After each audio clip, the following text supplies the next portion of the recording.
तो हेलो बच्चों, जैसा कि मेरा चैनल मैथ्सीफाई एबी फिजिक्स में अभी फिजिक्स की पूरी सीरीज चल रही है from class 9th to 12th। तो इसमें एनसीईआरटी, आईसीएससी दोनों को मैं और एमपी बोर्ड तीनों को ही कवर कर रहा हूँ टॉपिक वाइज। तो प्लीज़ अगर आपको अच्छा लग रहा हो तो मेरे चैनल को सब्सक्राइब करें, लाइक करें और कमेंट ज़रूर करें कि क्या आपको अच्छा लग रहा है और क्या अच्छा नहीं लग रहा है। ठीक है, तो आइए क्लास 9th का पहला जो चैप्टर है फिजिक्स का, दैट इज मोशन, वो डिस्कस करते हैं। बेसिकली मोशन होता क्या है? मोशन का मतलब होता है कोई चीज मूविंग, है ना। Motion states that something which is moving, object is in motion, means it is moving from its place. अपनी जगह से अगर कोई ऑब्जेक्ट मूव कर रहा है, इसका मतलब है वो मोशन पर है। ठीक, और अगर वो मोशन पे नहीं है, इसका मतलब क्या है? It will be stationary, stationary और एट रेस्ट। अगर बिल्कुल रुका हुआ है समय के साथ, तो हम उसको बोल देंगे कि वो मोशन पे नहीं है। और अगर ऑब्जेक्ट मोशन पर है तो ये क्या हो सकता है? वो अपने उससे मूव कर रहा होगा, है ना। ये दो चीजें अलग अलग हैं। ये है फर्स्ट चीज जो मूव कर रही है, और ये है दूसरी चीज जो मूव नहीं कर रही है। क्लियर है? तो मोशन बेसिकली रिलेटेड है किसी चीज के मूव होने से। ठीक, यहाँ पर आपका जो एनसीईआरटी में पहला टॉपिक है वो है motion in a straight line. इसका पहला जो टॉपिक है, हम इस चैप्टर को पढ़ने के बाद हम इसके हर एक क्वेश्चन, इनसाइड एक्सरसाइज और आउटसाइड एक्सरसाइज जो मेन होती है हमारी at the end of the chapter, वो भी करेंगे और इन वाले क्वेश्चंस भी करेंगे, अंदर वाले। तो motion, basically motion in a straight line.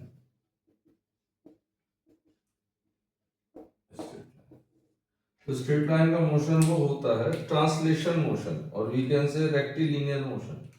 Rectilinear और ट्रांसलेशनल मोशन वो होता है कि यहाँ एक जीरो पॉइंट है, यहाँ पर ए पॉइंट है, यहाँ पर बी पॉइंट है। तो यहाँ पर मैंने एक ऐसे लेके कार बनाई, हालांकि देखिए गंदी सी ड्राइंग बन रही है, कोशिश करेंगे कि आपको बस समझ में आ जाए। मैं यहाँ ड्राइंग सिखाने तो नहीं बैठा हूँ। ठीक है, तो एक कार यहाँ से यहाँ पर मूव कर रही, तो इस तरीके से कार यहाँ तक जाएगी बी तक। तो अपन ने माना है यहाँ से लेके 5 किलोमीटर पर होगा, और ये टोटल होगा मेरा 10 किलोमीटर पर। तो यहाँ जीरो से ये 5 किलोमीटर पहले चली और फिर 5 किलोमीटर चली। तो टोटल डिस्टेंस कवर्ड जो इसका इधर तक हो गया, ये हो गया टोटल मेरा 10 किलोमीटर का, है ना। तो motion, motion of a car, car move कर रही है with respect to time from its initial position to the final one. तो 10 किलोमीटर हो गई। तो अपन ने क्या बोला? ओ बी जो टोटल डिस्टेंस है वो कितना है? 10 किलोमीटर का। अब अगर गाड़ी वापस आती है, यहां से रिटर्न आई और यहां पर आके ए पर रुक गई, तो total distance covered, total distance covered from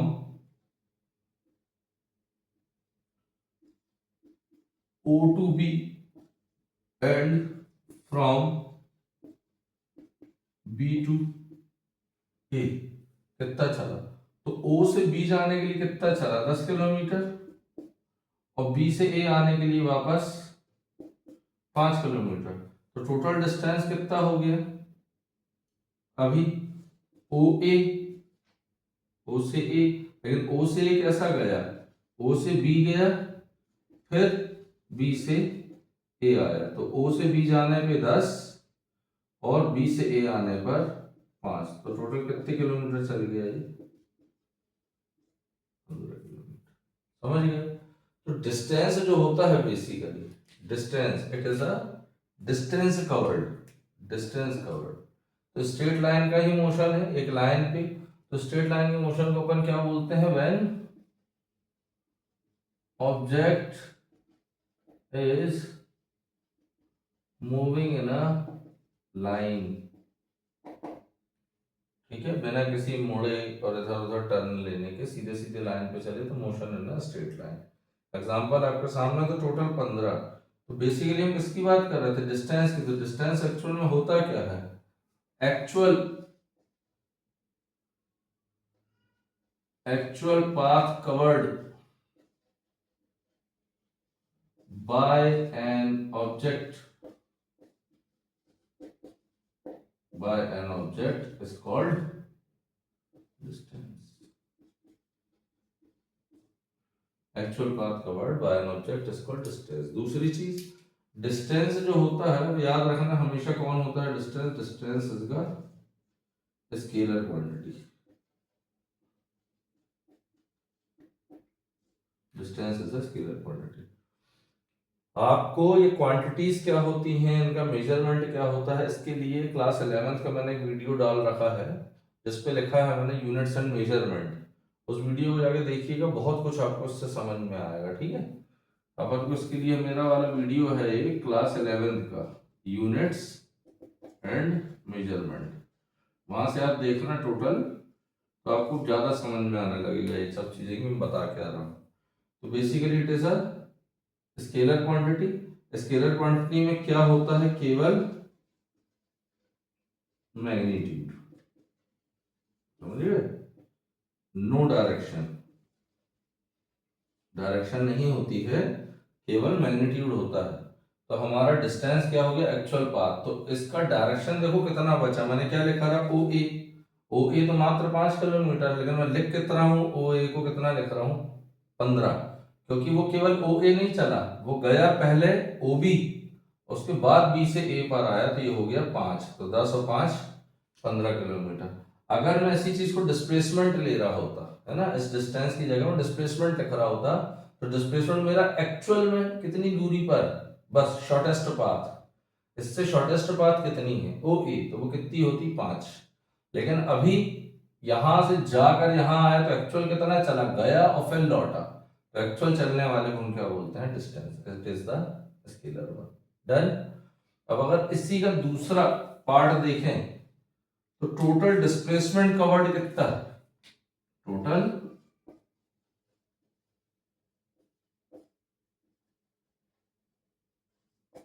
displacement covered कितना हुआ इसी पाथ पर। तो अगर हम इसको अब ओ ए लिखते हैं तो O is the shortest path which is equal to 5 kilometre. तो देखिए कितना अंतर, हम टोटल डिस्प्लेसमेंट की बात कर रहे हैं तो वो कितना है, 5 किलोमीटर, और अगर हम टोटल डिस्टेंस की बात कर रहे हैं तो वो कितना है, 15 किलोमीटर, क्योंकि वो गया और वापस 5 आया, तो 10 जाना 5 आना, कितने हो गए, 15। और अगर ओ ए केवल यहां से यहां तक की बात करेंगे तो it will become only 5 kilometre. तो दिस इज द डिस्प्लेसमेंट। तो डिस्प्लेसमेंट, जैसे मैंने डिस्टेंस को आपको क्या बताया, स्केलर क्वांटिटी, तो डिस्प्लेसमेंट मेरा क्या हो जाएगा, displacement is the vector quantity. ठीक है, वेक्टर में कौन कौन होता है, हमारा मैग्नीट्यूड भी होता है और साथ ही साथ डायरेक्शन भी होता है। याद हो गया। तो दो प्रकार की लेंथ है यहाँ पर डिस्टेंस, एक है डिस्टेंस के फॉर्म पर और एक है डिस्प्लेसमेंट के फॉर्म पर। एक में डायरेक्शन नहीं है, एक में डायरेक्शन है। तो डायरेक्शन मतलब शॉर्टेस्ट पाथ और बिना डायरेक्शन का मतलब एक्चुअल पाथ। आई होप इतना क्लियर हुआ होगा आपको, है ना। आगे के उस पर मैं आपको बताऊंगा सबकी definitions. We will discuss distance की डेफिनेशन, डिस्प्लेसमेंट की डेफिनेशन, स्केलर की डेफिनेशन, वेक्टर की डेफिनेशन, हालांकि बता ही दी है मैंने, लेकिन मैं आपको नोट से लिखवा दूंगा उस चीज की। और स्पीड, फिर स्पीड स्केलर होती है, वेलोसिटी वेक्टर होती है, एक्सेलरेशन, फिर उसकी ग्राफ्स। तो नेक्स्ट वीडियो में कोशिश करूंगा कि ग्राफ तक आपको बता दूं, तो आप नोट्स बनाते जाइएगा। ठीक है, ये वीडियो ज़्यादा लंबा हो जाएगा इसलिए मैं इसको यहीं पे एंड कर रहा हूँ। Thank you so much, we will meet in the next video. Thank you.